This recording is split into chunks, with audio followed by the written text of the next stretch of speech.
أشهد أن لا إله إلا الله وحده لا شريك له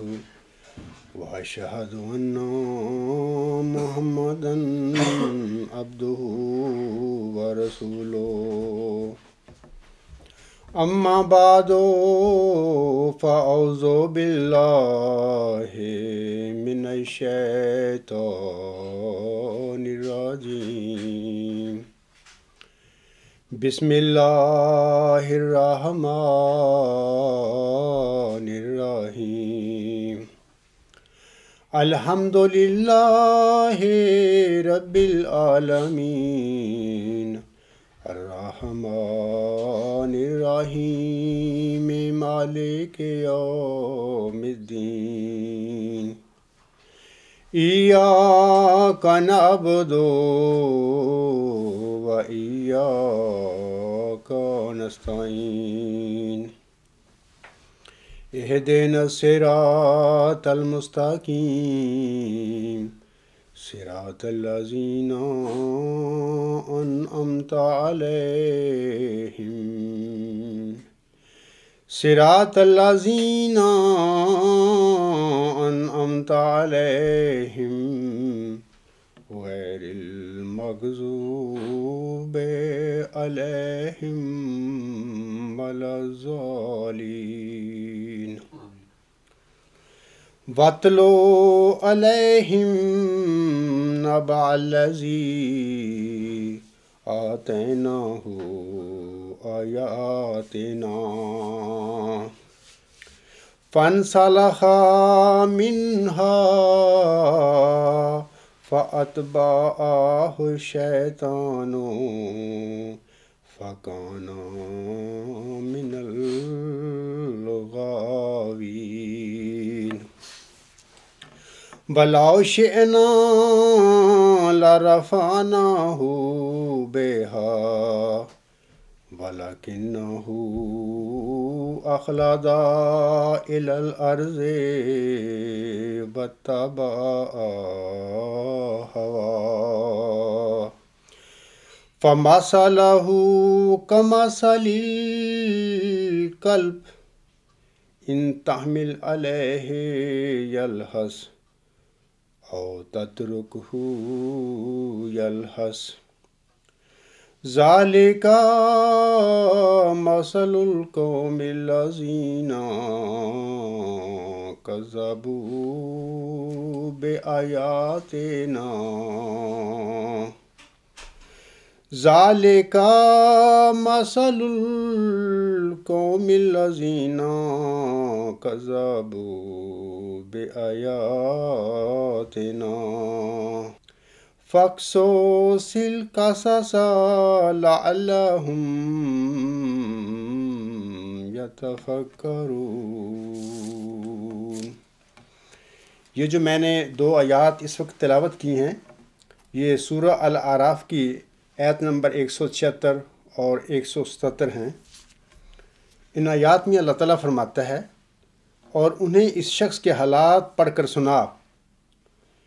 جس کو ہم نے اپنے نشانات دیے تھے، پھر وہ ان سے پھسل کر الگ ہو گیا تھا، پس شیطان اس کے پیچھے چلا اور وہ گمراہوں میں جا شامل ہوا۔ اور اگر ہم چاہتے تو اسے ان نشانوں کے ذریعے سے اونچا کر دیتے، لیکن وہ زمین کی طرف جا گرا، جیسے کہ اللہ تعالیٰ فرماتا ہے وَلَكِنَّهُ أَخْلَدَ إِلَى الْأَرْضِ، لیکن وہ زمین کی طرف جا گرا اور اپنی خواہشات کے پیچھے چل پڑا، بس اس کی حالت اس کتے کی حالت کی طرح ہے جسے مارنے کے لیے تو کوئی چیز اٹھائے تو بھی وہ ہانپتا رہتا ہے، اور اگر تو اسے چھوڑ دے تو بھی وہ ہانپتا رہتا ہے۔ یہی حال اس قوم کا ہے جو ہمارے نشانوں کو جھٹلاتے ہیں۔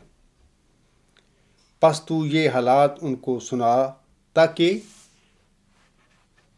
وہ کچھ سوچے۔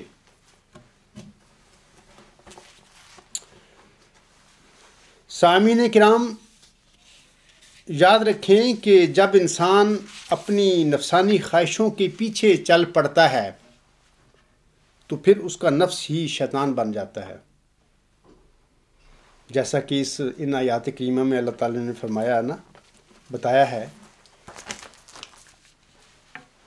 کہ پس شیطان اس کے پیچھے چلا اور وہ گمراہوں میں جا شامل ہوا۔ تو دراصل جب انسان اپنی نفسانی خواہشوں کا بندہ بن جاتا ہے اللہ کا بندہ بننے کی بجائے، تو پھر اس کا اب نفس ہی اس کے لیے شیطان بن جاتا ہے۔ دوسری یہ بات بھی یاد رکھیں کہ اللہ تعالیٰ نے ان آیات میں کسی عام انسان کی بات نہیں کی ہے، بلکہ ایسے انسان کی بات کی ہے جو اللہ تعالیٰ کی طرف سے اس کی رضا اور فضل یافتہ ہو۔ یعنی عام انسانوں کی بات نہیں ہے ان دونوں آیات میں، بلکہ ایسے انسانوں کی بات ہے جو اللہ تعالیٰ کی طرف سے فضل یافتہ ہوں، نشان یافتہ ہوں، ان کو اللہ تعالیٰ نے چنا ہو اور ان کو کچھ اپنی جناب سے روح القدس پہنچا کر صلاحیتیں بخشی ہوں، لیکن وہ بعد میں اللہ تعالیٰ کی رضا سے، اللہ تعالیٰ کی فضل سے منہ موڑ کر دنیا کے گندوں پر منہ مارنا شروع کر دیں، تو ایسے لوگوں کا ان دونوں آیات میں ذکر ہے۔ جیسا کہ میں اپنے 8 مارچ کے خطبہ جمعہ میں بھی بتا چکا ہوں سامعین کرام، کہ پیشگوئی مسلم موعود کے سلسلہ میں جناب خلیفہ ثانی صاحب اور اس کے جانشینوں نے جو غلط کام کیے ہیں اور جس طرح سے احمدیوں کو ان لوگوں نے گمراہ کیا ہے، ان باتوں کو بیان کرنا میرے لیے بھی اتنا ہی تکلیف دہ اور مشکل ہے جتنا کسی بھی دوسرے احمدی کے لیے۔ اور یہ جو میں کہہ رہا ہوں اس ضمن میں میری نیت کو اللہ تعالیٰ جانتا ہے۔ پہلے بھی میں نے یہ باتیں کہی ہیں، اب بھی کہہ رہا ہوں کہ اللہ تعالیٰ میری نیت کو جانتا ہے کہ میں یہ کوئی تماشے کے طور پر ان باتوں کو نہیں بیان کر رہا، بلکہ یہ بیان کرنا ان باتوں کا میرے لیے بھی اتنا ہی تکلیف دہ ہے جتنا کہ احمدیوں کے لیے ان غلط باتوں کے متعلق سننا تکلیف دہ ہے۔ اور لیکن پیش گوئی مسلم موعود کے سلسلے میں سامعین کرام یاد رکھیں کہ سارے حقائق کو خوب کھول کر آپ سب احمدیوں کے آگے رکھنا میری بعثت کا اولین مقصد ہے، یہ میری مجبوری ہے، میں اس کو چھوڑ نہیں سکتا۔ آپ کو علم ہونا چاہیے کہ حقائق بہت تلخ ہوتے ہیں اور انہیں تحمل کے ساتھ سننا بڑے دل گردے کا کام ہے، یہ بھی بات ذہن میں رکھیں۔ ان حقائق کو بیان کرنا میری مجبوری ہے اور مجھے امید ہے آپ سب میری باتوں کو سن کر برا منانے کے بجائے سچائی اور حقیقت کو جاننے کے لیے ان پر تقوی اور تحمل کے ساتھ غور و فکر فرمائیں گے۔ خاکسار آج کے اپنے خطبہ جمعہ کی طرف آنے سے پہلے میں چند ایک عمومی باتوں کی طرف آپ لوگوں کی توجہ مبذول کروانا چاہتا ہوں۔ جب اللہ تعالیٰ کے مرسلین دنیا میں آتے ہیں وہ زمانہ تاریکی کا زمانہ ہوتا ہے۔ دنیا میں تو تاریکی ہوتی ہے لیکن اللہ تعالیٰ کی طرف سے آنے والا اپنے ساتھ روحانی روشنی لایا کرتا ہے، لیکن یہ روحانی روشنی دنیا میں بعض لوگوں کو اچھی نہیں لگتی اور وہ اس روشنی کی مخالفت اور اس کو ختم کرنے کے لیے اپنا لاؤ لشکر لے کر اس کے خلاف کھڑے ہو جاتے ہیں، اس روحانی روشنی کے خلاف۔ مثال کے طور پر جب حضرت موسیٰ علیہ السلام یہی روحانی روشنی لے کر فرعون مصر کے آگے کھڑے ہوئے تھے تو فرعون کو یہ روشنی اچھی نہیں لگی تھی، وہ اس کے خلاف کھڑا ہو گیا تھا۔ ایسے ہی آج سے 1500 سال پہلے جب ہمارے آقا حضرت محمد مصطفیٰ صلی اللہ علیہ وسلم اللہ تعالیٰ سے یہ روحانی روشنی پا کر مکہ میں مبعوث ہوئے تھے تو یہ روشنی جو ہے روحانیہ ابو جہل کو اچھی نہیں لگی تھی، وہ اپنے لاؤ لشکر لے کر اس روشنی کے خلاف اٹھ کھڑا ہوا تھا۔ ایسے ہی 1 صدی قبل بھی کچھ لوگ ایک برگزیدہ انسان کی جو روحانی روشنی جو لے کر آیا تھا آسمانوں سے، وہ روشنی ان کو اچھی نہیں لگی تھی اور وہ لوگ بھی 1 صدی قبل اس روحانی روشنی کے بالمقابل اس کو ختم کرنے کے لیے، مٹانے کے لیے اٹھ کھڑے ہوئے تھے۔ اور آج اس کے وقت میں بھی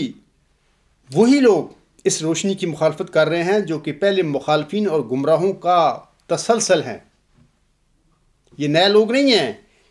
یہ ہزاروں سالوں سے یہ زمین پر یہ سلسلہ چلا آ رہا ہے۔ ہر دور میں جب خدا کا بندہ کوئی اللہ تعالیٰ سے روحانی روشنی پا کر دنیا میں کھڑا ہوتا ہے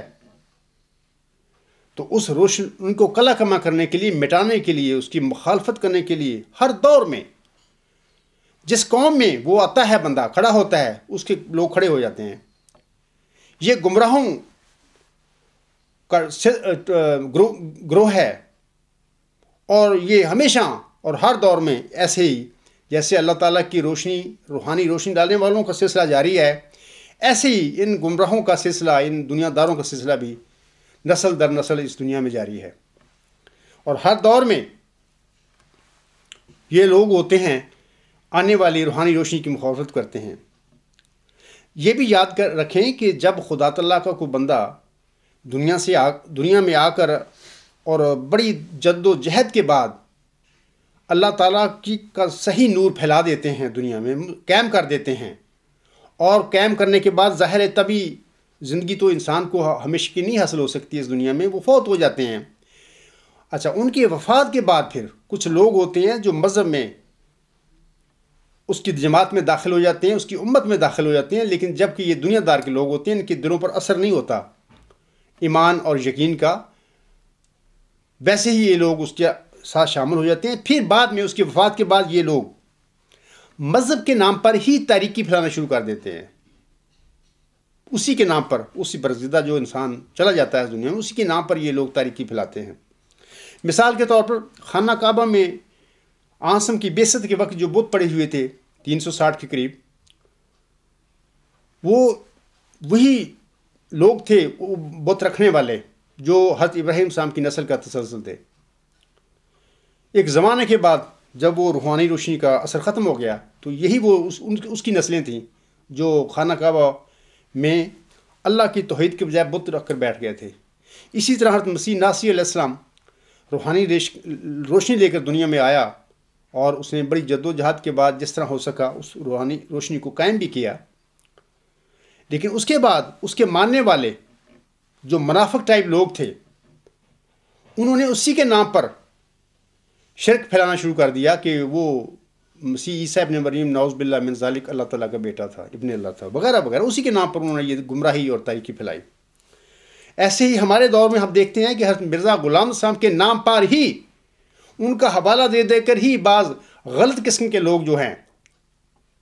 اپنی انتخابی اور اپنی جعل سازیوں کو قدرت ثانیہ بنا کے بیٹھے ہوئے، جبکہ یہ خلیفے بھی نہیں ہیں۔ انتخابی خلیفہ جو ہوتا ہے اللہ تعالیٰ کا خلیفہ راشد ہوتا ہے، اس کے اعمال کچھ اور ہوتے ہیں، اس کے کارنامے، اس کے جو ہوتے ہیں افعال کچھ اور ہوتے ہیں۔ وہ کبھی نہیں کہا کرتا میں خدا کا بنایا ہوں، اس کے افعال منہ بولتا ثبوت ہوا کرتے ہیں کہ یہ خدا کا ہی کھڑا کیا ہوا انسان ہے۔ لیکن یہ جو ہمارے وقت میں یہ جو قدرت ثانیہ کا ڈھنڈورا پیٹنے والے لوگ ہیں، یہ تو خلیفے کہاں خلیفے ہیں، یہ تو جعل ساز لوگ ہیں، بلائد مشک ہیں، اور نام لیتے ہیں حضرت مرزا غلام صاحب کا ہی، اور اپنی نام نہاد خلافتوں کو، اپنی بلائد مشک کو قدرت ثانیہ بنا کر بیٹھے ہوئے ہیں۔ اللہ تعالیٰ ان کو ہدایت دے۔ میں بتا رہا تھا آپ کو کہ میں مثال دیتا ہوں آپ لوگوں کو یہ سمجھانے کے لیے کہ بعض اوقات اندھیری میں جب لوگ بیٹھے ہوتے ہیں، اچانک کوئی روشنی لے کر بندہ وہاں پر آ جائے تو وہ روشنی ان کو تنگ کرتی ہے۔ یہ ایک فزیکل میں مثال دے رہا ہوں کہ گھپ اندھیرا ہو، لوگ بیٹھے ہوئے ہوں، تو وہ آدمی ٹارچ لے کر آ جائے، وہ چلائے تو اس کی روشنی ان کو آنکھوں کو اچھی نہیں لگے گی، وہ چندھیا جائیں گی ان کی آنکھیں۔ یہی معاملہ جب اللہ تعالیٰ کے مرسل دنیا میں اللہ تعالیٰ سے روشنی پا کر نازل ہوتے ہیں تو وہ جو پھیلاتے ہیں، وہ باتیں کرتے ہیں، یہی ان کی جو روحانی روشنی ہوتی ہے، اسی طرح لوگوں کو جو روحانیت سے فارغ ہوتے ہیں یا غیر متقی لوگ ہوتے ہیں، ان کو یہ تکلیف دیتی ہے۔ اور پھر جب مرسل اپنی تعلیم دیتا ہے اللہ تعالیٰ سے جو لایا ہوا ہوتا ہے، تو وہ کہتے ہیں کہ یہ جو بندہ ہے یہ بڑی تنقید کرتا ہے، حالانکہ وہ جو تنقید ہوتا ہے وہی تو روحانی روشنی ہوتی ہے۔ لازمی بات ہے کہ وہ بندہ اللہ تعالیٰ سے علم پا کر وہ جو برائیاں ہوں گی، جو غلط باتیں ہوں گی اس ماحول میں، اس قوم میں، اس جماعت میں، ان کی پر تنقید کرے گا کہ یہ غلط باتیں ہیں، تو یہ تنقید کرنا دراصل اسی روحانی روشنی کا ہی حصہ ہوتا ہے۔ لیکن وہ دنیا والے جو لوگ ہوتے ہیں، غیر متقی نام نہاد مذہبی لوگ ہوتے ہیں، ان کو یہ تنقید معلوم ہوتی ہے، وہ کہتے ہیں کہ یہ بندہ تو بڑی تنقید کر رہا ہے، حالانکہ وہ تنقید نہیں کر رہا ہوتا، ان کی جو بیماریاں ہوتی ہیں، جو ان کی برائیاں ہوتی ہیں، ان کی نشاندہی وہ کر رہا ہوتا ہے۔ یاد رکھیں سامعین کرام، حضرت صلی اللہ علیہ وآلہ وسلم دین اسلام لائے تھے، اور آپ صلی اللہ علیہ وآلہ وسلم کے بعد کسی زمانہ میں بھی اسلام مکمل طور پر ملیا میٹ نہیں ہوا تھا، یہ بات یاد رکھیں۔ لہٰذا اسلام کو کسی زمانے میں بھی مکمل اوور ہالنگ کی کبھی ضرورت نہیں پڑی۔ ہر صدی میں اسلام کے جس حصے پر بھی کوئی آفت آئی، اس کی اصلاح کے لیے مخبر صادق صلی اللہ علیہ وآلہ وسلم کی بشارت کے مطابق اللہ تعالیٰ کی طرف سے کوئی نہ کوئی مجدد مبعوث ہوتا رہا ہے، جیسا کہ مجدد اعظم حضرت اور مجدد الف آخر حضرت مرزا غلام احمد علیہ السلام اسی ضمن میں ملفوظات جلد 4 صفحہ 2 پر فرماتے ہیں، یہ بات مسلمانوں میں ہر شخص جانتا ہے اور غالباً کسی کو بھی اس سے بے خبری نہ ہوگی کہ رسول اللہ صلی اللہ علیہ وآلہ وسلم نے فرمایا ہے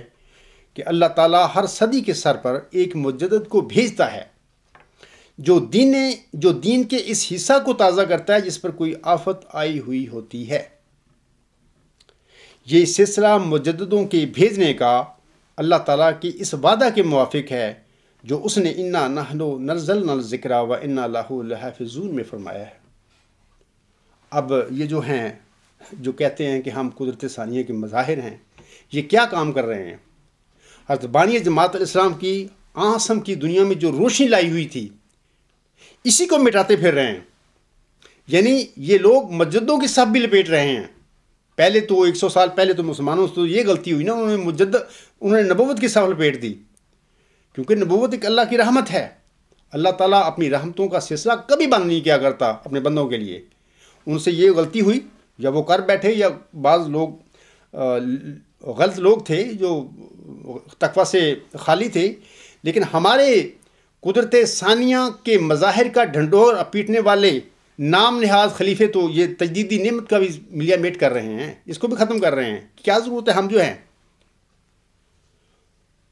حالانکہ ان لوگوں کو پتہ نہیں کہ ان جیسے پہلے بھی خلفاء رہے ہیں۔ عباسی کون تھے؟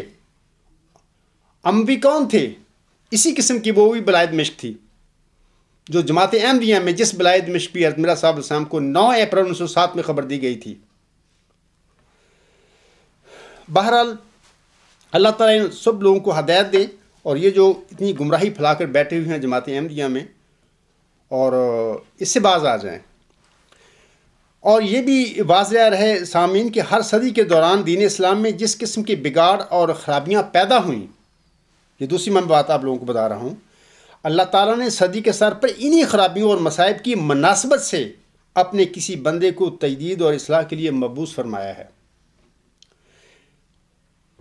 جیسا کہ حضور صاحب اپنی کتاب شہادت القرآن روحانی خزائن جلد 6 صفحہ 342 پر فرماتے ہیں۔ یعنی کہ اللہ تعالیٰ جو مجدد نازل فرماتا ہے یا مبعوث کرتا ہے، وہ ان برائیوں اور خرابیوں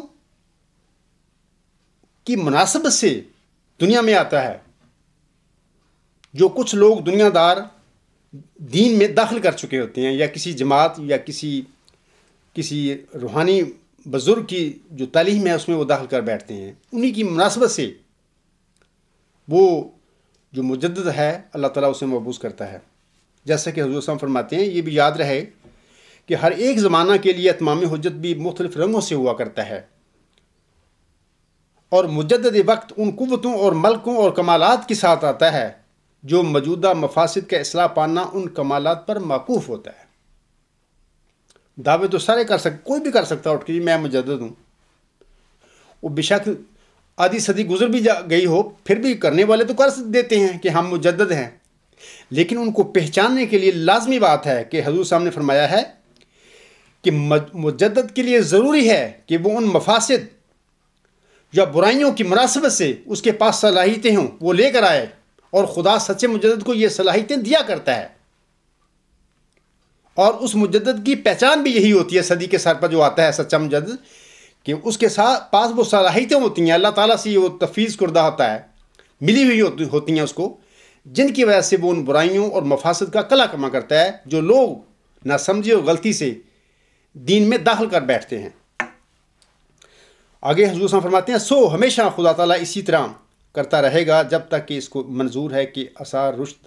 اور اصلاح دنیا میں باقی رہیں۔ آپ سب جانتے ہوں گے کہ آج تک میں نے اپنے خطبات اور تقاریر میں زیادہ تر پیشگوئی مسلم موعود پر فوکس کیا ہے۔ سامعین کو علم ہے اس بات کا۔ اس کی وجہ بھی یہی ہے کہ حضرت مہدی و مسیح موعود علیہ السلام کے بعد سب سے بڑا دجل اور سب سے بڑا فتنہ پیشگوئی مسلم موعود کے سلسلہ میں ہی برپا کیا گیا ہے۔ پیشگوئی کے سلسلے میں جو جھوٹا دعویٰ کیا گیا ہے، جماعت احمدیہ میں دیگر ساری برائیاں اور خرابیاں جناب خلیفہ ثانی صاحب کے جھوٹے دعویٰ مسلم موعود کو سچا بنانے اور اسے برقرار رکھنے کے سلسلے میں ہی ہوئی ہیں یا کی گئی ہیں۔ اصل بیماری اور اصل جو دجل تھا وہ پیشگوئی مسلم موعود کے متعلق جھوٹا دعویٰ کرنا تھا، اور اس کو قبضہ کرنا تھا پیشگوئی مسلم موعود پہ، اور آئندہ سچے معوذ ذکی غلام کا مسلم موعود کا راستہ روکنا تھا، اور پھر اس جھوٹے دعویٰ کے سچا بنانے اور تسلسل اس کا رکھنے کے لیے، برقرار رکھنے کے لیے باقی سارے گناہ کیے گئے ہیں جو خرابیاں ہیں اور فساد ہیں جماعت احمدیہ میں پڑے ہوئے یا اسلام میں پڑے ہوئے ہیں، یہ وہ اس وجہ سے ہیں۔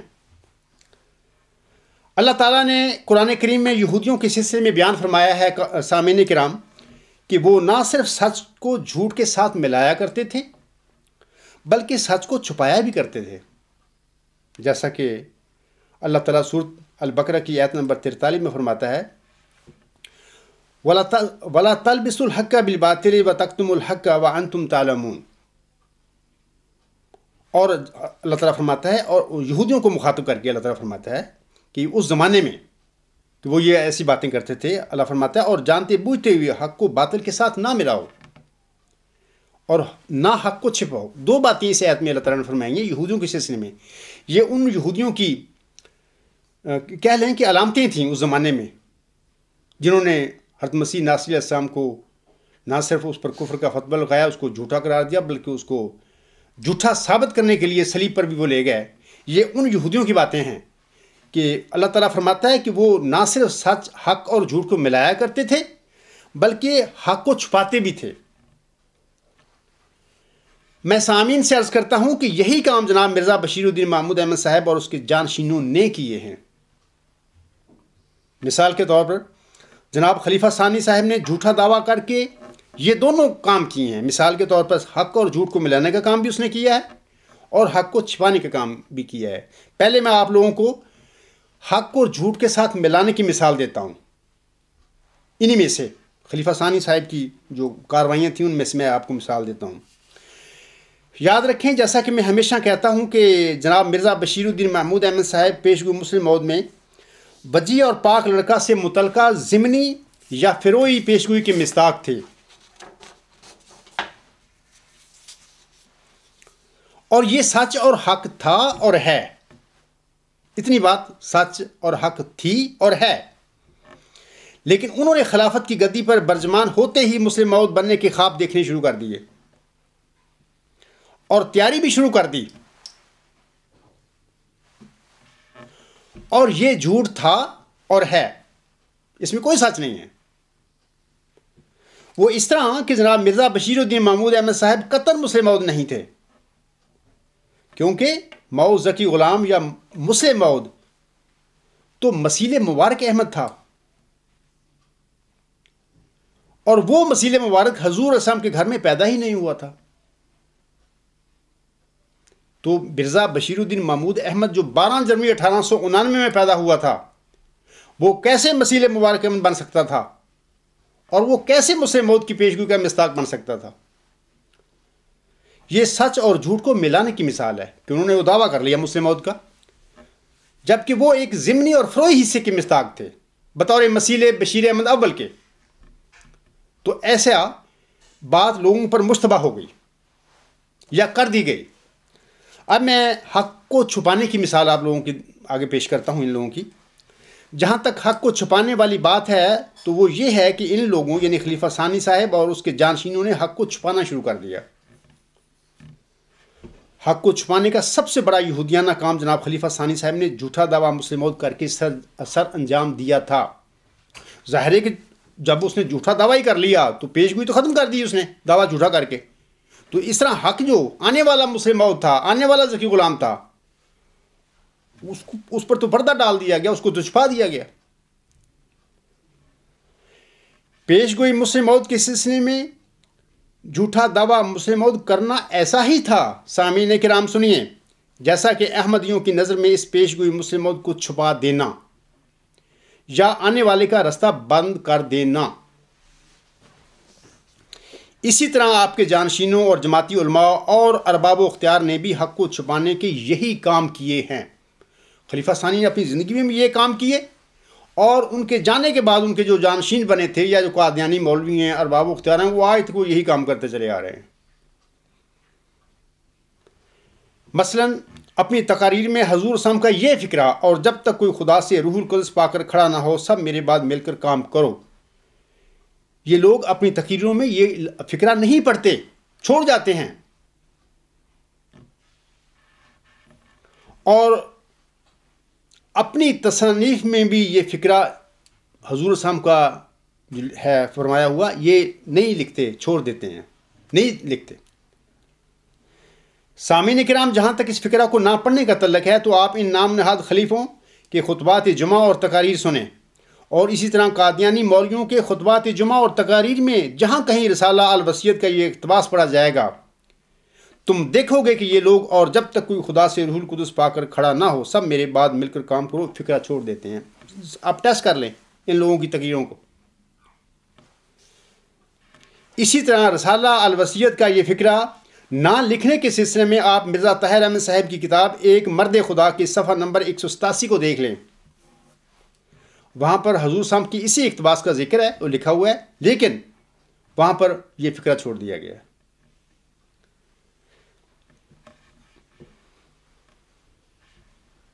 اسی طرح حضور صلی اللہ علیہ وسلم کا رسالہ الوصیت جو قادیان سے چھپا ہے، اس رسالہ میں ایک پورے کا پورا حاشیہ ہی حذف کیا گیا ہے یا کر دیا گیا ہے، اور یہ جو حاشیہ تھا یہ کیا تھا میں بتاتا ہوں آپ لوگوں کو پڑھ کے۔ یہ پورا کا پورا حاشیہ اس میں نہیں لکھا گیا، یہ حذف کر دیا گیا ہے۔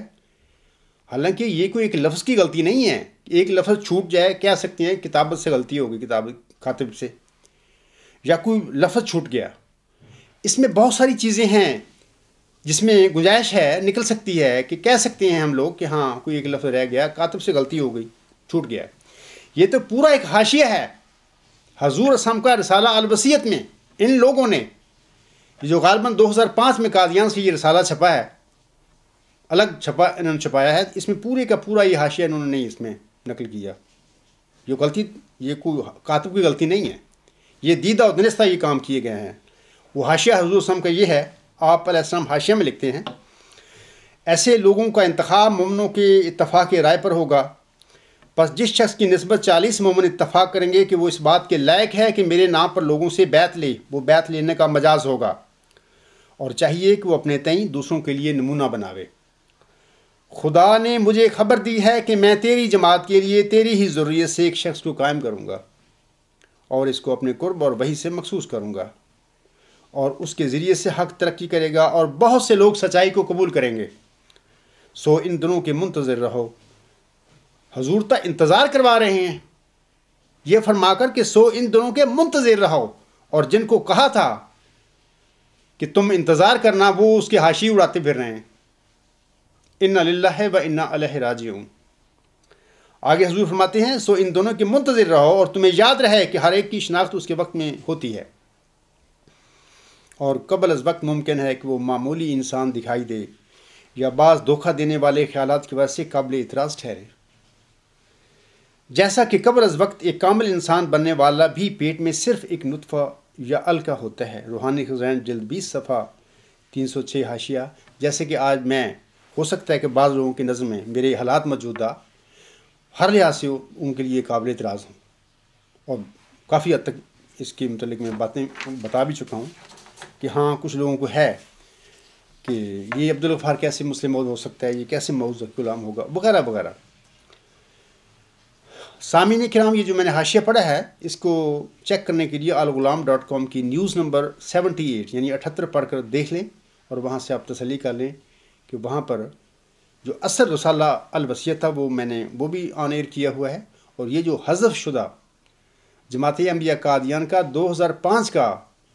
رسالہ الوصیہ شائع کیا ہوا ہے قادیان سے، وہ بھی میں نے وہاں پر آن ایئر کیا ہوا ہے، اور میں نے ویسے وہاں پر نشان لگا دیے ہیں کہ یہاں سے یہ حاشیہ ختم کر دیا گیا ہے۔ سامعین کرام، گزشتہ جمعہ میرے پاس کچھ مہمان آئے تھے، میرا جب دعوے کا ان کو پتہ لگا، علم ہوا، اور انہوں نے میرے دعوے میں ایک سچائی پائی تو وہ مجھے ملنے کے لیے آئے۔ بہرحال پچھلے جمعے وہ میرے پاس تھے، انہوں نے میرے ساتھ جمعہ پڑھا، تو ان مہمانوں نے کچھ سوال پوچھے مجھ سے۔ میں نے ان کو الحمدللہ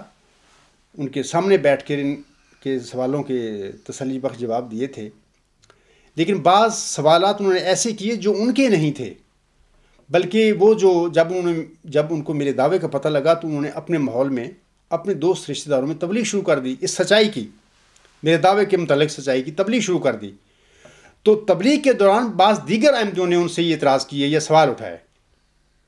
تو انہوں نے بعض ایسے سوال بھی مجھ سے پوچھے، پچھلے جمعہ کی بات ہے، تو میں نے ان کا بھی اختصار کے ساتھ ان کو جواب دیا تھا۔ ان سوالوں میں سے ایک سوال کسی انسان کا اس کے آگے کیا ہوا یہ تھا جو انہوں نے مجھ سے پوچھا تھا۔ آج میں چاہتا ہوں خطبہ جمعہ میں تھوڑا سا اس کا تفصیل سے جواب دے دوں، کیونکہ سوال بڑا اہم ہے۔ وہ کہتے تھے، کسی دوست نے ان سے کہا ہے کہ بعض لوگ سمجھتے ہیں کہ جس طرح حضرت بانی جماعت الاسلام کو 1891 سے پہلے حضرت مسیح عیسیٰ ابن مریم علیہ السلام کی وفات کا کوئی علم نہیں تھا، اور آپ اپنی تحریروں میں حضرت مسیح عیسیٰ ناصری علیہ السلام کو زندہ لکھتے رہے، اسی طرح وہ کہتے ہیں اور یہ جواز پیش کرتے ہیں کہ اسی طرح جناب مرزا بشیر الدین محمود احمد صاحب کو بھی 1908 میں اپنے مسلم موعود ہونے کا علم نہیں تھا، اور آپ لکھتے رہے کہ وہ مسلم موعود یعنی ذکی غلام یا مسیح مبارک احمد جماعت احمدیہ میں کسی آئندہ زمانہ میں پیدا ہوگا اور ظاہر ہوگا۔ اور پھر بعد ازاں وہ کہتے ہیں، یعنی اعتراض کرنے والے، سوال اٹھانے والے، اور پھر بعد ازاں یعنی 1944 میں انہیں اپنی ایک خواب میں اپنے مسلم موعود ہونے کا علم ہو گیا، تو پھر انہوں نے خواب کے بعد اپنے مسلم موعود ہونے کا اعلان کر دیا۔ یہ ان کا ایک سوال ہے جو مجھ سے پوچھا گیا تھا، تو میں نے اپنے معزز مہمان کو اس کا جواب بھی دیا تھا، لیکن میں چاہتا ہوں کہ آج خطبہ جمعہ میں چونکہ سوال بڑا امپورٹنٹ ہے، اس سے لوگوں کو کنفیوز کر دیا جاتا ہے ان کے سوالوں کے ساتھ، میں چاہتا ہوں کہ اس کا مفصل آج میں خطبہ جمعہ میں جواب دے دوں۔ اس ضمن میں سامعین سے گزارش کرنا چاہتا ہوں کہ حضرت مسیح ناصری علیہ السلام کی موت و حیات سے حضرت بانی جماعت علیہ السلام کی لا علمی کا موازنہ پیش گوئی مسلم موعود کے سلسلہ میں جناب مرزا بشیر الدین محمود احمد صاحب کی لا علمی سے نہیں کیا جا سکتا، اور نہ ہی وہ لا علم تھے، یعنی مرزا بشیر الدین محمود احمد صاحب۔ اس کی چند وجوہات ہیں، میں آپ لوگوں کے آگے وہ پیش کرتا ہوں۔ قرآن کریم حضرت مسیح ناصری علیہ السلام کو فوت شدہ بتا رہا ہے، لیکن امت اور حضرت مرزا صاحب علیہ السلام اپنی لا علمی کی وجہ سے حضرت مسیح ناصری علیہ السلام کو زندہ سمجھتے ہوئے حضرت صلی اللہ علیہ وآلہ وسلم کی پیشگوئی مسیح موعود مصداق سمجھتے رہے، یعنی 1891 تک سمجھتے رہے۔ خود حضور اسلام بھی امت کے ساتھ تھے۔ سامعین کرام، یہ ایک عدم علم یا لا علمی کی بات تھی، حضور اسلام کی بھی یہ ایک عدم علم یا لا علمی کی بات تھی۔ برخلاف اس کے قرآن کریم کی روشنی میں ذکی غلام سے متعلق حضرت بانی جماعت علیہ السلام کے مبشر الہامات اس حقیقت کا قطعی فیصلہ صادر فرما دیتے ہیں۔ وہ فیصلہ کیا ہے؟ قرآن کریم کا فیصلہ جو ہے مبشر الہامات کے ذریعے کے بارے میں، جو حضور اسلام پر 1881 سے شروع ہو کر 6-7 نومبر 1907 تک نازل ہوتے رہے ہیں، ان کے متعلق قرآن کریم کیا فیصلہ دیتا ہے، یا وہ کیا بتا رہے ہیں ہمیں، سنیے فیصلہ یہ ہے قرآن کریم کا اور ان الہامات کا کہ حضرت بانی جماعت علیہ السلام کا کوئی بھی زندہ لڑکا پیش گوئی مسلم موت کا مصداق نہیں ہے. یہ وہ خبر دے رہے ہیں قرآن کریم بھی اور وہ مرزا صاحب علیہ السلام کے الہامات بھی بتا رہے ہیں کہ حضرت بانی جماعت علیہ السلام کا کوئی بھی زندہ لڑکا پیش گوئی مسلم موت کا مصداق نہیں ہے. یہاں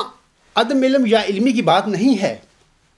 بلکہ قرآن کریم کی روشنی میں حضور صلی اللہ علیہ وسلم کے مبشر الہامات کا یہ قطعی فیصلہ ہے.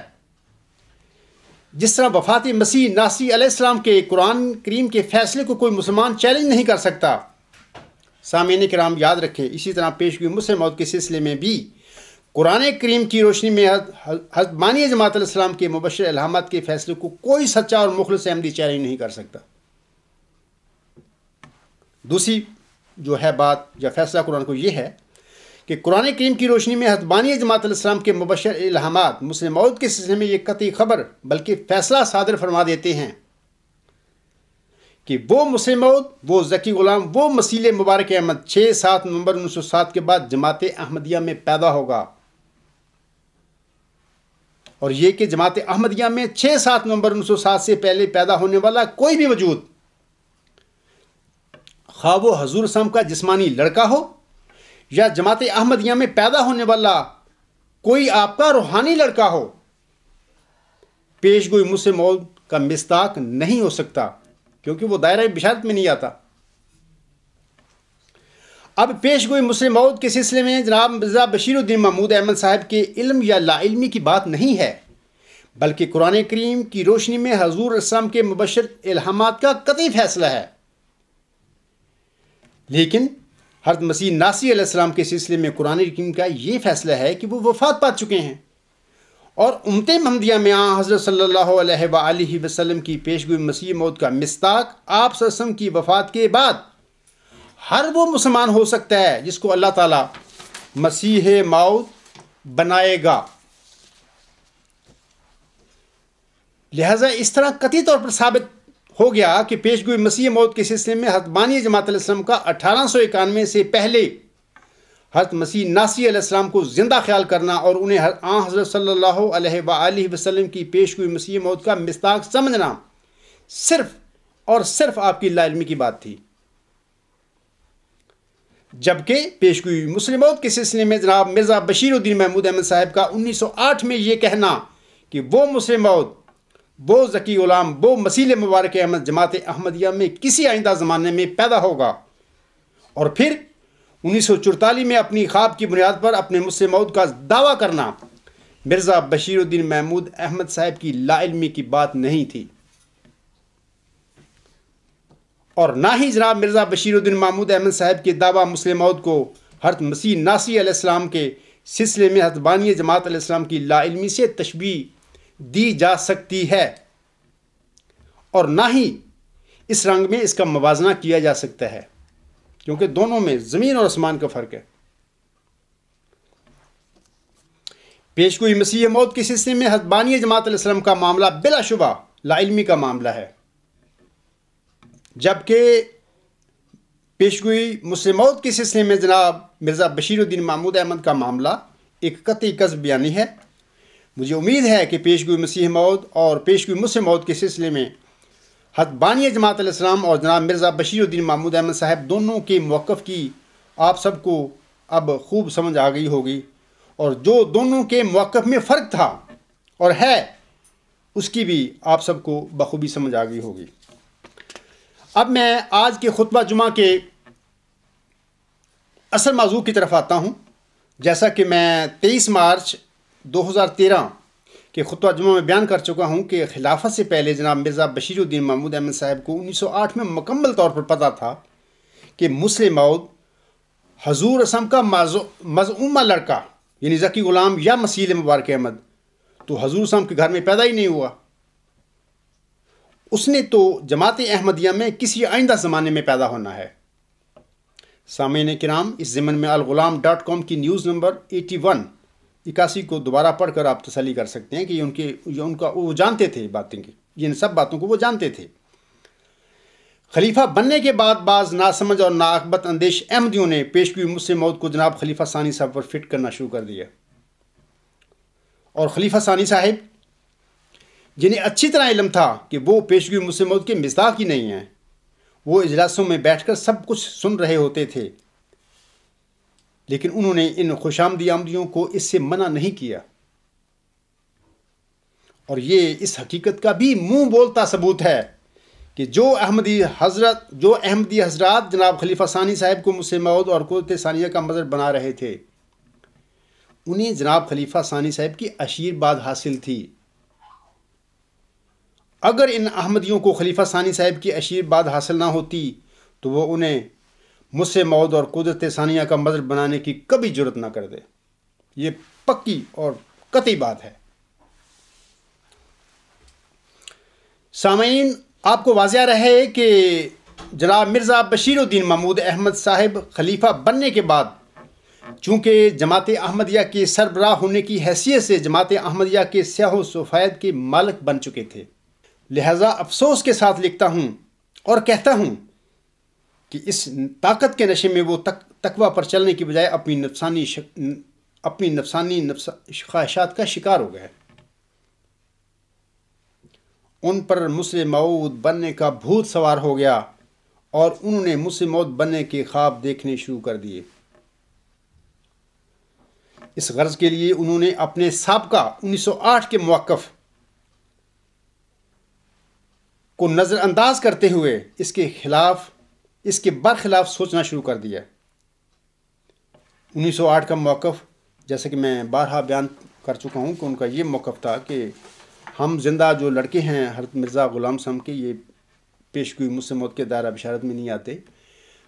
مسلم موعود نے، مسیح مبارک احمد نے تو آئندہ کسی زمانے میں جماعت احمدیہ میں پیدا ہونا ہے، یہ تھا ان کا 1908 کا موقف۔ تو خلیفہ بننے کے بعد انہوں نے اس کے برخلاف سوچنا شروع کر دیا، یعنی وہ دو باتیں اس سلسلے میں انہوں نے کیا سوچنا شروع کر دیا۔ اس سلسلے میں آپ لوگوں کو میں دو باتوں کی طرف توجہ دلانا چاہتا ہوں کہ وہ دو باتیں ہیں جو ان کے ذہن میں پھر پیدا ہونی شروع ہو گئی۔ پہلی بات یہ ہے کہ انہوں نے سوچنا شروع کر دیا کہ میں کس طرح پیشگوئی مسلم موعود کے دائرہ بشارت میں آ سکتا ہوں، کیونکہ وہ تو دائرہ بشارت میں نہیں تھے۔ 12 جنوری 1899 کو پیدا ہونے والا حضرت مرزا صاحب کا لڑکا علیہ السلام کا لڑکا پیشگوئی مسلم موعود کے دائرہ بشارت میں نہیں آتا۔ انہوں نے یہ سوچنا شروع کر دیا کہ اب میں پیشگوئی مسلم موعود کے دائرہ بشارت میں کس طرح ہوں یا کس طرح آ سکتا ہوں، یہ انہوں کی سوچ شروع ہو گئی۔ دوسری جو ہے سوچ ان کی یہ تھی کہ میں جماعتی خدمات، خلیفہ تو بن چکے تھے، بن کی جگہ خلافت پر تو قبضہ کر لیا انہوں نے، وہ دوسری سوچ ان کی یہ تھی کہ میں جماعتی خدمات اس طرح سر انجام دوں کہ جن کی بنیاد پر بعد ازاں مسلم موعود بننے کا جواز پیدا کیا جا سکے۔ اب میں ان دونوں باتوں پر تھوڑی سی آگے تفصیل سے روشنی ڈالتا ہوں۔ سامعین کرام، پیشگوئی مسلم موعود کے دائرہ بشارت میں آنے کے لیے 9 سالہ میعاد کا جھانسا، یہ ایک فراڈ جھانسا لوگوں کو گمراہ کیا گیا۔ میں اس کی اب حقیقت پر تھوڑا سا آپ کو بتاؤں گا۔ مبشر الہامات کی روح سے اگرچہ خلیفہ ثانی صاحب جانتے تھے کہ وہ نہ مسلم موعود ہیں اور نہ ہی ہو سکتے ہیں، 1908 میں تقوی پر مبنی ان کا یہی موقف تھا، اور یہی حقیقت مبشر الہامات سے ثابت ہوتی ہے۔ لیکن بعد ازاں 1914 میں خلیفہ ثانی بننے کے بعد جب بعض خوش آمدی مریدوں نے اپنی تحریر و تقریر میں ان کے متعلق مسلم موعود کے الفاظ لکھنے اور بولنے شروع کر دیے تو انہوں نے بھی الہامی پیشگوئی مسلم موعود کے متعلق اپنا موقف بدلنا شروع کر دیا، یعنی خلیفہ ثانی صاحب نے بھی اپنا موقف بدلنا شروع کر دیا۔ وہ اس طرح کہ جس عظیم و شان ذکی غلام یعنی مسیح مبارک احمد نے 1908 میں بقول مرزا بشیر الدین محمود احمد صاحب آئندہ کسی زمانے میں پیدا ہونا تھا، اس کی پیدائش کے متعلق انہوں نے حضور علیہ السلام کے ایک اجتہادی خیال، سامعین یاد رکھیں کہ حضور السلام کے ایک اجتہادی خیال، یعنی کہ لیکن حضور فرماتے ہیں لیکن ہم جانتے ہیں کہ ایسا لڑکا باموجب وعدہ الہی 9 برس کے عرص تک ضرور پیدا ہوگا، خواہ جلد ہو خواہ دیر سے، بہرحال اس عرصہ کے اندر ضرور پیدا ہوگا۔ مجموعہ اشتہارات جلد 1 صفحہ 117 پر یہ حضور صلی اللہ علیہ وسلم کے الفاظ ہیں۔ ان الفاظ کو، حضور صلی اللہ علیہ وسلم کے ان اتحادی خیال کو جناب مرزا بشیر الدین محمود احمد صاحب نے بنیاد بنا کر آہستہ آہستہ افراد جماعت کے آگے یہ جواز پیش کرنا شروع کر دیا کہ اس موعود نے الہامی پیشگوئی کے بعد 9 سال کے عرصہ کے اندر پیدا ہونا ہے۔ ادھر مریدوں پر مخلصی کا بھو سوار تھا۔ میں بڑے معذرت سے یہ الفاظ استعمال کر رہا ہوں کیونکہ سجدہ سے اٹھنے سے پہلے میں بھی جن پر بھو سوار تھا میں بھی شامل تھا، میں بھی مخلص تھا۔ میری طرح سارے احمدی آج تک بھی وہ جو ہیں بیچارے، وہ سارے ان پر اخلاص سوار ہے۔ وہ سمجھتے ہیں کہ ٹھیک ہے جو خلیفہ صاحب کہہ رہے ہیں، یہ جو مولوی قادیانی کہہ رہے ہیں، سب ٹھیک کہہ رہے ہیں، حالانکہ یہ بات نہیں ہے۔ یہ ہماری عقیدت کا، اندھی عقیدت کا نتیجہ ہے۔ انہوں نے یعنی ان مریدوں نے جن کے سامنے خلیفہ ثانی صاحب نے یہ باتیں کرنی شروع کر دی، انہوں نے یہ ضرورت ہی محسوس نہ کی کہ کم از کم حضور صلی اللہ علیہ وسلم کی بیان فرودہ 9 سالہ عرصہ کی ذکی غلام کے متعلق مبشر الہامات کی روشنی میں تھوڑی بہت جانچ پڑتال تو کر لیں۔ انہوں نے اس کی ضرورت ہی محسوس نہیں کی، سنتے رہے بس ٹھیک ہے، جبکہ ٹھیک نہیں تھا۔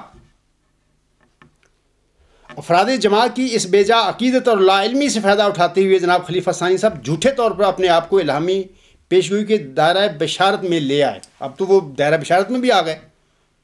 مریدوں کو پتہ ہی نہیں کہ ہمارے ساتھ کیا ہو رہا ہے، یہ بندہ کر کیا رہا ہے ہمارے ساتھ۔ اسی سلسلے میں جلسہ سالانہ 1944 کی اختتامی تقریر الموعود میں وہ اس کا یوں اظہار فرماتے ہیں۔ اس الموعود پر انشاءاللہ تعالی میں بعد میں پوری اس تقریر پہ تبصرہ کروں گا، لوگوں کو بتاؤں گا اس میں کیا کیا انہوں نے جھوٹ بولے تھے، لیکن اس وقت میں صرف اتنا بات بتاؤں گا کہ اس سلسلے میں 9 سالہ میعاد کے سلسلے میں انہوں نے اپنی اس تقریر میں کیا بات کہی تھی۔ آج میں اس پہ تھوڑی سی بات کروں گا۔ وہ کہتے ہیں اپنی اس تقریر میں، یہ حوالہ ان کا ہے الموعود کا، اور وہاں الموعود دسمبر 1944 کی یہ تقریر ہے۔ انوار العلوم جلد 17 صفحہ 544 تا 545 پہ احباب جماعت اس ان کے الفاظ کو جو میں پڑھوں گا یہ حوالہ کو چیک کر سکتے ہیں۔ وہ کہتے ہیں، پھر اشتہارات میں آپ نے یہ بھی تحریر فرما دیا تھا کہ ایسا لڑکا بموجب الہی، الہام الہی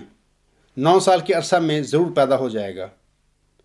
اس سے سامعین کرام وہ الہام الہی وہ لے آئے، یعنی وہاں پہ وعدہ الہی کہا حضور سامنے، وہ اتحادی خیال تھا، یہ الہام الہی بنا رہے ہیں ان کو۔ اس سے صاف ظاہر ہے کہ الہام الہی اس کی پیدائش کو 9 سال میں ضروری قرار دیتا ہے، جبکہ الہام الہی تو ہوا ہی نہیں اس سلسلے میں۔ جیسے کہ میں نے شروع میں خطبہ میں بتایا ہے، پیش گوئی مسلم موت کے سلسلے میں چند حقائق کے سلسلے میں بتایا ہے کہ اللہ تعالیٰ نے حضرت مرزا صاحب علیہ السلام کو، ملہم کو، ذکی غلام اور اس لڑکے کے جو پیدائش ہے اس کے متعلق قطعی طور پر لا علم رکھا، نہیں بتایا۔ لڑکے کے بارے میں اتنا بتا دیا کہ وہ لڑکا تیری ہی تخم سے، تیری ہی ذریت و نسل ہوگا۔ ظاہر ہے وہ لڑکے نے تو ان کے گھر میں پیدا ہونا تھا، لیکن ذکی غلام کے متعلق اللہ تعالیٰ نے بتایا ہی نہیں کہ وہ کب پیدا ہوگا۔ ایک رنگ میں بتا بھی دیا جس کا میں بعد میں ذکر کرتا ہوں۔ آگے فرماتے ہیں، یہاں اجتہاد کا کوئی سوال نہیں، بلکہ آپ فرماتے ہیں، یعنی حضور علیہ السلام فرماتے ہیں، ان کو بھی یہ ضامن بنا رہے ہیں، ان پر بھی سارا بوجھ ڈال رہے ہیں کہ وہ فرماتے ہیں اللہ تعالیٰ کا یہ الہام ہے کہ وہ لڑکا 9 سال کے اندر ضرور پیدا ہو جائے گا، جبکہ سب جھوٹ ہے۔ میں آگے بتاتا ہوں، جاگے کوئی الہام نہیں تھا۔ پس 3 یا 400 سال کے بعد اگر کوئی شخص اس پیشگوئی کے مصداق ہونے کا دعویٰ کرے تو بہرحال ایسا شخص ہی اس کے مصداق ہونے کا اعلان کر سکتا ہے جو پیدا 9 سال میں ہو، جو پیدا 9 سال میں ہوا ہو، لیکن ظاہر 3 یا 400 سال کے بعد ہوا ہو، کیونکہ الہام اس بات کی تعین کرتا ہے کہ آنے والے موعود کو بہرحال 20 فروری 1886 سے 20 فروری 1895 تک کے عرصہ کے اندر پیدا ہو جانا چاہیے۔ اس عرصہ کے بعد پیدا ہونے والا کوئی شخص اس پیشگوئی کا مصداق نہیں ہو سکتا۔ انا للہ و انا الیہ راجعون، یہ اس بشیر الدین محمود کے یہ الفاظ ہیں 1944 کے وقت دعویٰ کرتے ہوئے، جو 1908 میں یہ کہہ رہا تھا، لکھ رہا تھا تشییع الاذہان میں کہ یہ مسیح مبارک احمد، یہ مسلم موعود آئندہ زمانے میں حضرت مرزا صاحب السلام کی نسل میں پیدا ہوگا۔ اب وہ کہہ رہا ہے کہ 20 فروری 1895 کے بعد وہ پیدا ہی نہیں ہو سکتا، اور پیدا ہونے والا سچا بھی نہیں ہو سکتا اگر وہ دعویٰ کرے گا۔ یہ یعنی کہاں سے کہاں بات بنا دی، زمین اور آسمان کا فرق ڈال دیا گیا۔ اب میں یہ جو سب باتیں انہوں نے کی ہیں اس اپنی اس حوالے میں، سب جھوٹ ہیں، اور کیسے جھوٹ ہیں اس کے متعلق میں آپ لوگوں کو بتاتا ہوں، 1 بائی 1 کر کے میں بتاؤں گا وجوہات اس کی کہ کیسے یہ سب جھوٹ تھا، دجل تھا، اس میں کوئی حقیقت اور صداقت نہیں ہے اور نہ یہ باتیں حضور صاحب نے فرمائی تھیں.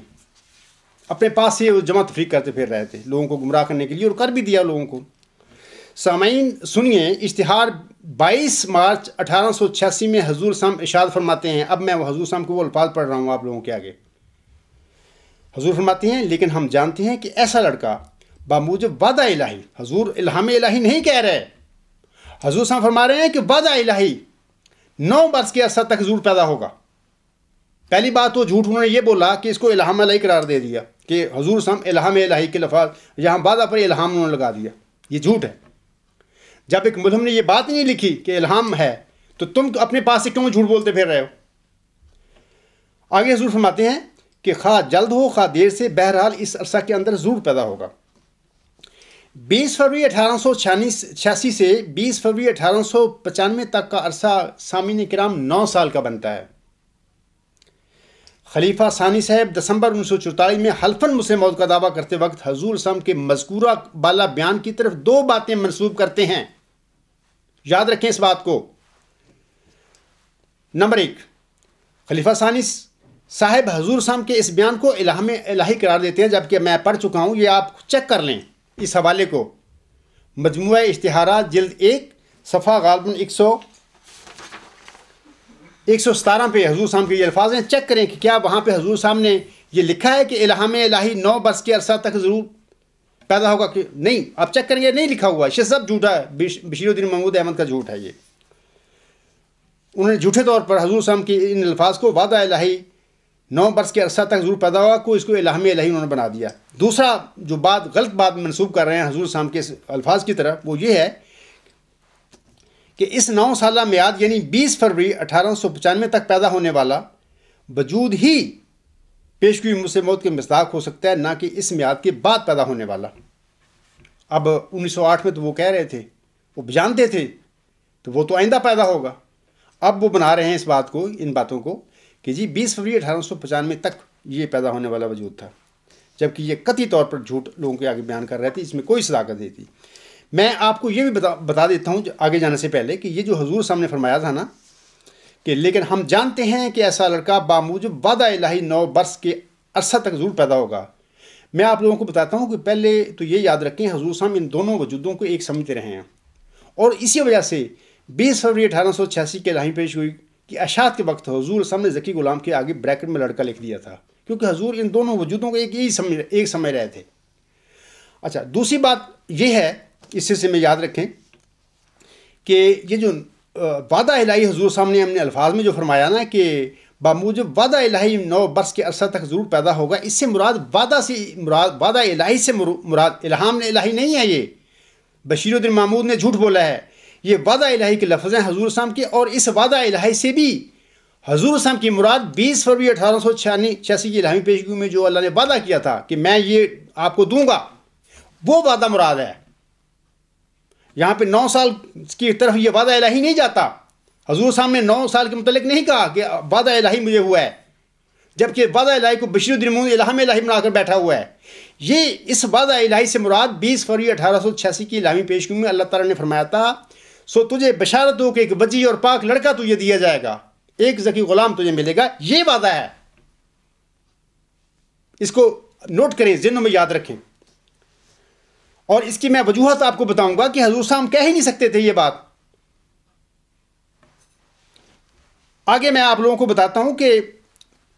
جیسے کہ میں پہلے ذکر کر چکا ہوں کہ اللہ تعالیٰ نے 20 فروری 1886 کی الہامی پیشگوئی میں حضور صاحب سے 2 مبشر وجودوں کا وعدہ فرمایا تھا، جیسے کہ ابھی میں نے پڑھا ہے، ایک وجی اور پاک لڑکا اور ایک ذکی غلام. اللہ تعالیٰ نے، یاد رکھیں سامعین کرام، اپنے کلام میں وجی اور پاک لڑکے کے متعلق تو یہ وضاحت فرما دی تھی کہ وہ لڑکا تیری ہی تخم سے، تیری ہی ذریت و نسل ہوگا. لیکن ذکی غلام یعنی مسلم موعود کے متعلق اللہ تعالیٰ نے حضور صاحب سے کوئی ایسا وعدہ نہیں فرمایا تھا. جسمانی لڑکے کے متعلق تو یہ اٹل بات تھی کہ اس نے حضور صاحب کے گھر میں پیدا ہونا تھا، خواہ وہ 9 برس کے اندر پیدا ہوتا یا 9 برس کے بعد پیدا ہوتا، بہرحال اس میں پیدا ہونا تھا، کیونکہ حضور صاحب کو وہ جسمانی لڑکا تھا. واقعات سے ثابت ہوتا ہے کہ یہ وجی اور پاک لڑکا بشیر احمد اول تھا، لیکن اللہ تعالیٰ نے اپنی کسی مخفی حکمت کے تحت اس لڑکی کو وفات دے کر آگے اس کی مسیل کی بشارت دے دی۔ بعد ازاں بطور مسیل بشیر احمد اول کون پیدا ہوا تھا؟ سامعین کرام تلاش کریں اس کو، کون تھا وہ مسیل بشیر احمد اول؟ وہ 12 جنوری 1899 کو پیدا ہونے والا مرزا بشیر الدین محمود احمد تھا۔ اگر خلیفہ ثانی صاحب اپنا دعویٰ مود لڑکا یعنی مسیل بشیر احمد اول تک محدود رکھتے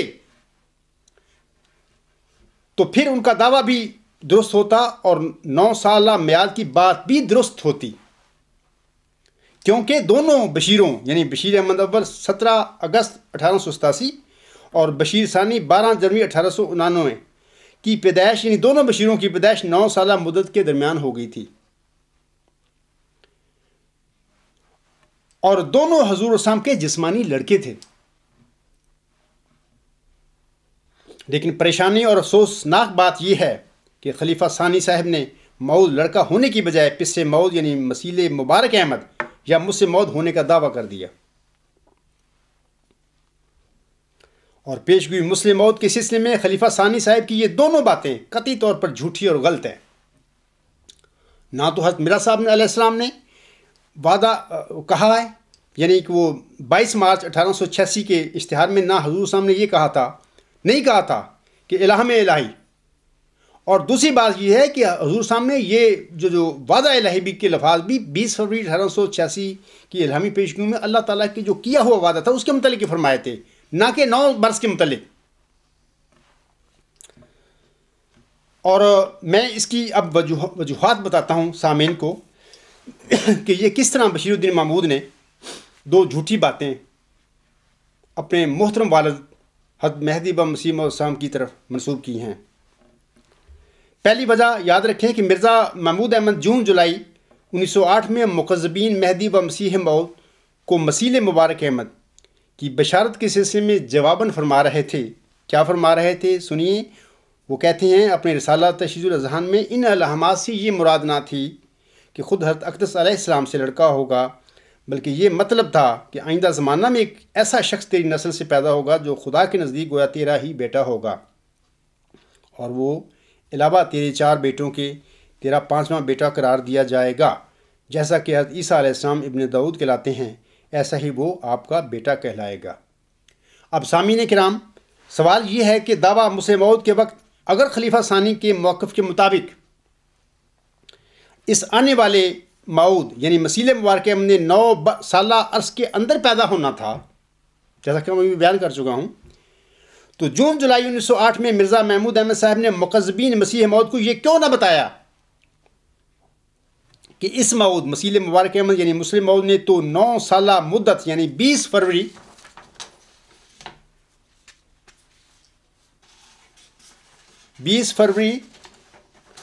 1895 تک پیدا ہونا تھا، اور 12 جنوری 1899 کو پیدا شدہ وہ میں ہوں۔ اگر 1908 میں جناب مرزا بشیر الدین محمود احمد صاحب ایسا کہتے مقذبین کے آگے، تو اس پر مقذبین یقیناً اعتراض کرتے کہ جناب صاحب زادہ مبارک احمد تو 14 جون 1899 کو پیدا ہوئے تھے، اس کا مسیل 1895 سے پہلے یعنی 12 جنوری 1899 میں کیسے پیدا ہو سکتا تھا؟ مسیل مبارک احمد نے تو مبارک احمد کی پیدائش کے بعد پیدا ہونا تھا، اور وہ مرزا صاحب کے گھر میں پیدا ہی نہیں ہوا، اور اگر وہ پیدا ہوئے ہیں تو ہمیں دکھاؤ وہ کون ہے۔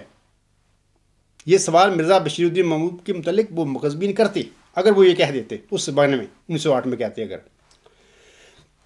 خاکسار یہاں گزارش کرتا ہے کہ جون جولائی 1908 میں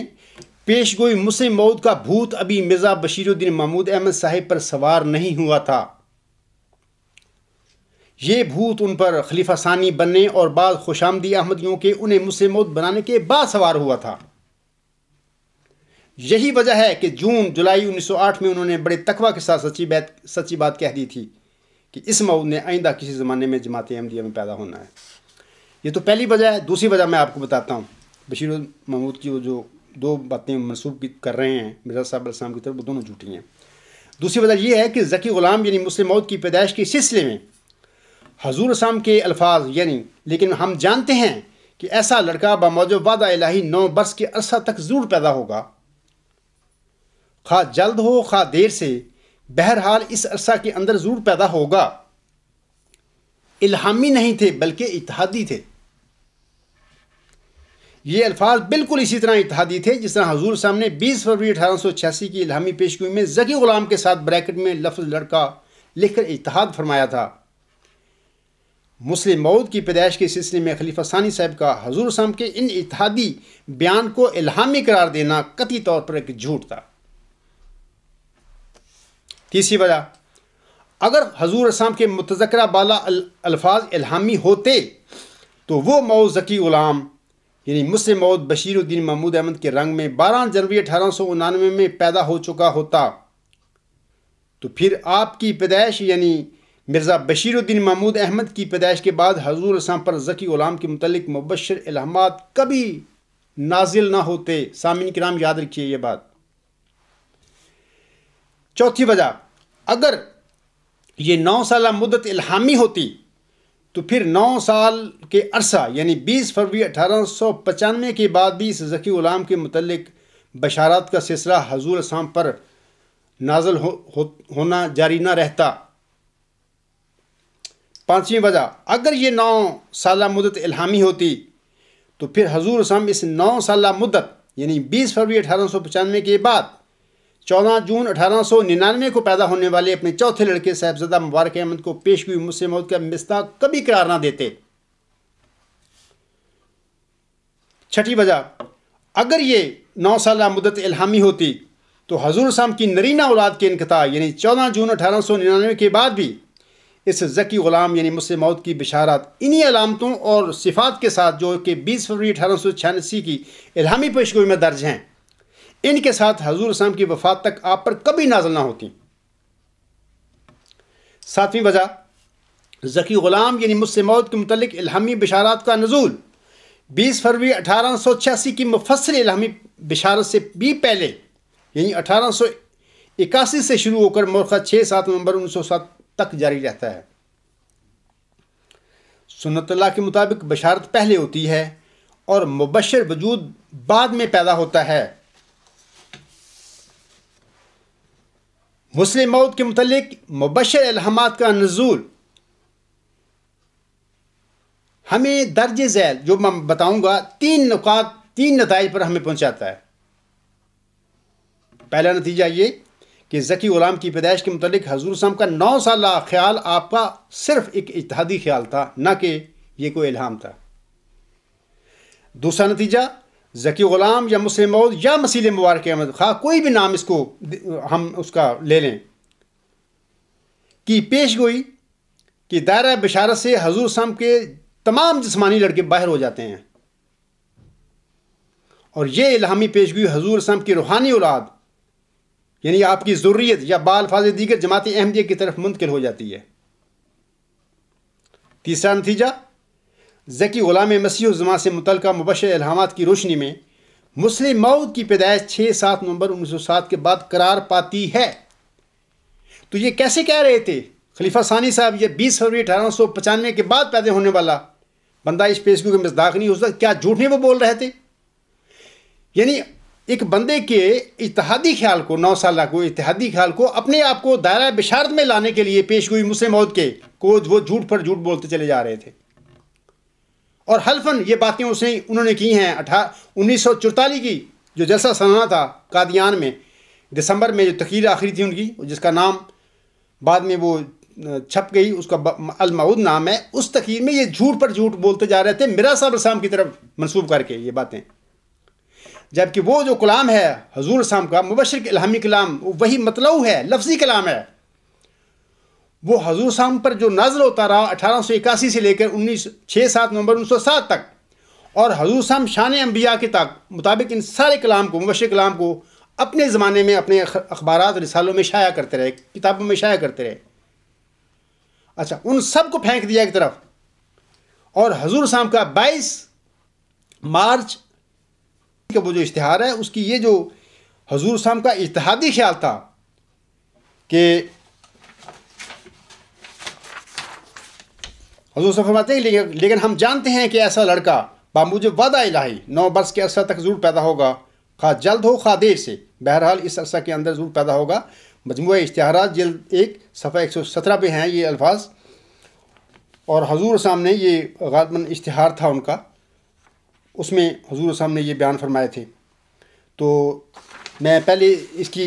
تفصیل بتا چکا ہوں۔ تو بات یہ ہے کہ حضور صاحب کو ایک اتحادی بات کو،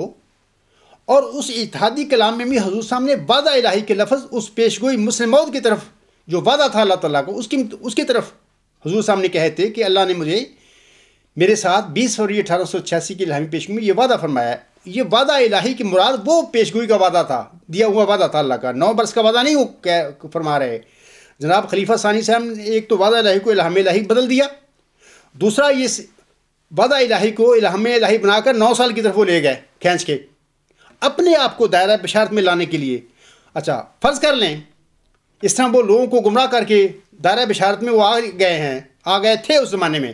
لیکن ساتھ ہی وہ اپنے والد صاحب کو نعوذ باللہ من ذالک قطعی طور پر جھوٹا ثابت کر گئے ہیں۔ وہ اگر ہم یہ سمجھیں کہ اس بشیر الدین، اس مسلم موعود نے، اس ذکی غلام نے، اس مسیح مبارک نے 20 فروری 1895 کے تک بقول مرزا بشیر الدین محمود نے پیدا ہونا تھا، اور وہ بشیر الدین محمود پیدا ہو گیا۔ اب سوال یہ ہے کہ وہ سارے الہام جو ہیں بشیر الدین محمود کی پیدائش سے لے کر بعد سے لے کر 6-7 نومبر 1907 تک جاری رہے ہیں، جو حضور صاحب پر لفظی کلام ہے اللہ کا، آپ نے اس زمانے میں اپنے اخباروں میں رسالوں میں شائع کر دیا۔ کیا یہ سارے جھوٹے الہام تھے؟ یہ سارے الہام بتا رہے ہیں کہ اس بندے نے 6-7 نومبر 1907 کے بعد پیدا ہونا ہے، جماعت احمدیہ میں پیدا ہونا ہے۔ اب اگر بشیر الدین محمود کا دعویٰ سچا ہے تو یقیناً مرزا غلام نسیم اپنے سب دعوی میں جھوٹے ہیں۔ لیکن میں آپ لوگوں کو یقین دلاتا ہوں کہ یاد رکھیں کہ مرزا غلام صاحب ایک سچا انسان تھا، سونے کی طرح سچا انسان تھا، وہ گولڈ تھا۔ یہ سب دجل مرزا بشیر الدین محمود نے ان کی طرف منسوب کیے ہوئے ہیں، اپنے آپ کو مسلم موعود، جھوٹا مسلم موعود بنانے کے لیے، اور لوگوں نے مان بھی لیا یہ دعویٰ، بلکہ اس کے دعوے سے پہلے جو اس کو بنا رہے تھے، مسلم موعود بنا رہے تھے۔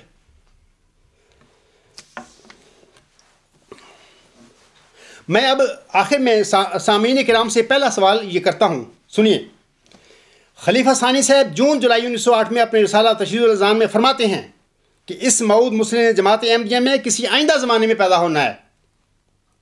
لیکن دسمبر 1944 میں ایک نصرانی خواب کی بنیاد پر مسلم موعود کا جھوٹا دعویٰ کرتے وقت ان کا مسلم موعود کی پیدائش کے سلسلے میں حضور صاحب کے بیان فرمودہ 9 سالہ عرصہ کو الہامی قرار دینا، اور 20 فروری 1895 کے بعد پیدا ہونے والے کسی بھی احمدی کے متعلق یہ کہنا کہ وہ پیشگی مسلم موعود کا مصداق نہیں ہو سکتا، کیا قطعی طور پر ایک جھوٹ اور دجل نہیں تھا؟ غور کریں اس بات پہ۔ دوسرا سوال میرا اب سب سامعین سے ہے، وہ یہ ہے کہ اس قسم کے جھوٹ بولنے والا خلیفہ ثانی صاحب اور اس کے جانشین کیا خدا کے بنائے ہوئے خلیفے ہو سکتے ہیں؟ ہرگز نہیں۔ یہ قدرت ثانیہ کے مظاہر ہے نا، یہ گند ڈالتے پھر رہے ہیں جھوٹ کے جماعت احمدیہ میں، اور لوگوں کو گمراہ کرتے پھر رہے ہیں۔ تیسرا سوال سامعین کرام میں آپ لوگوں سے کرتا ہوں، وہ یہ ہے کہ کیا خدا کے بنائے ہوئے خلیفوں کے ایسے کارنامے ہوتے ہیں جیسے کارنامے ان لوگوں نے کیے ہیں جماعت احمدیہ میں؟ 1914 کے بعد آج تک جھوٹ پر جھوٹ بولتے چلے جا رہے ہیں، اور اس جھوٹ کو اللہ اور اس کے رسول اور اس کے مسیح موعود کی طرح منسوب کرتے ہیں۔ چونکہ لوگوں کی کمزوری ہیں، اللہ بھی لوگوں کی، مومنوں کی، متقیوں کی کمزوری ہے، اس کا رسول صلی اللہ علیہ وسلم بھی کمزوری ہے، اس کا مسیح موعود بھی کمزوری ہے۔ تو اللہ تعالیٰ، تو ان لوگوں نے لوگوں کی، احمدیوں کی ان کمزوریوں سے فائدہ اٹھایا کہ یہ لوگ اللہ کے نام پر، اس کے رسول صلی اللہ علیہ وسلم کے نام پر اور اس کے مسیح موعود کے نام پر بس پوچھتے نہیں، سوال ہی نہیں کرتے، اور یہ لوگ اس کمزوری کا فائدہ اٹھاتے ہوئے لوگوں کی جھوٹ پر جھوٹ بولتے چلے گئے، اور اپنے آپ کو جھوٹے مسلم موعود بھی بنا کر بیٹھ گئے، اور اپنے طور پر قدرت ثانیہ کے جھوٹے مذاہب بھی بن کر بیٹھ گئے۔ یہ ان کے سب دجل اور فراڈ تھے۔ بہرحال اللہ تعالیٰ ان لوگوں کو ہدایت دے اور ان کو سمجھ دے، اور یہ جو گند انہوں نے ڈالا ہے، گمراہی ڈال دی ہے جماعت میں، اور اللہ تعالیٰ ان کو توفیق بخش دے کہ اس گمراہی سے یہ باہر آ جائیں۔ اور لوگوں سے بھی میں یہ درخواست کروں گا، اپنی عقل اور فہم سے کام لے کر اس گمراہی سے باہر نکلو، کیونکہ تم میں سے کسی کو یاد نہیں کہ تمہاری موت کب آ جائے۔ میں آپ یہ خدا کی طرف سے ہوں، اور میں یہ سب باتیں دلائل کے ساتھ تمہیں حضرت مرزا صاحب السلام کے اور آسم کے اس الہامی کلام جو آپ پر نازل ہوتا، اس کلام کی روشنی میں کھول کھول کر سب کو بتا رہا ہوں. یاد رکھنا کہ اللہ کے کے پاس جا کر ان سوال ہوگا، یہ آپ پر بھی ہوگا کہ جناب ایک بندے نے تمہیں سب کچھ کھول کر بتا دیا تھا، تو اس کے بعد تم اس جھوٹ پر کیوں قائم رہے؟ تم خلیفوں کی اس نظام کی سزاؤں سے ڈرتے رہے اور مجھ سے نہیں ڈرا. تمہیں چاہیے تھا کہ مجھ سے ڈرتے، اور جو میرے بندے نے بات کی تھی وہ کھول کھول کے کی تھی دلائل کے ساتھ، اس کو مان لیتے. میری دعا ہے کہ اللہ تعالیٰ آپ کو عقل بھی دے اور سمجھ بھی دے، اور ان کے جو فرعونی ہتھ کنڈے ہیں، مقادہ اخراج، اس سے جو یہ بے بنیاد ڈر آپ لوگوں کے دلوں میں بیٹھا ہوا، آپ اس کو یکسر ترک کر دیں، ڈر کو ختم چھوڑ دیں، اس ڈر کو، اللہ سے ڈریں. آخر میں دعا گو ہوں کہ اللہ تعالیٰ آپ سب کو صراط مستقیم پر بھی چلاتے ہوئے خلیفہ ثانی صاحب کے اس عظیم درجے سے نکل کر حضرت مہدی و مسیح موعود علیہ السلام کے عظیم روحانی فرزند مئو ذکی غلام مسیح الزماں کے دامن سے وابستہ ہونے کی توفیق عطا فرمائے، اور آپ سب کو اپنی حفظ و امان میں بھی رکھے، آمین. میں اپنے خطبہ جمعہ کا اختتام حضور صاحب کے ایک سبق آموز اور نصیحت آموز شعر پر کرتا ہوں. حضور صاحب فرماتے ہیں، جب کھل گئی سچائی پھر اس کو مان لینا، نیکوں کی ہے یہ خصلت، راہ حیا یہی ہے. وما علینا الا البلاغ وآخر دعوانا ان الحمد للہ رب العالمین.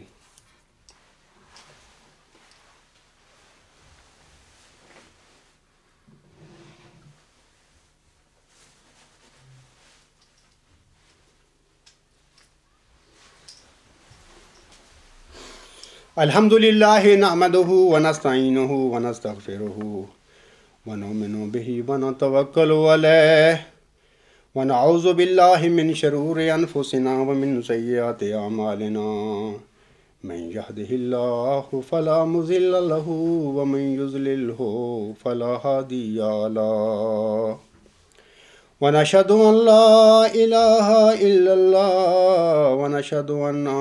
محمدا عبدہ ورسولہ.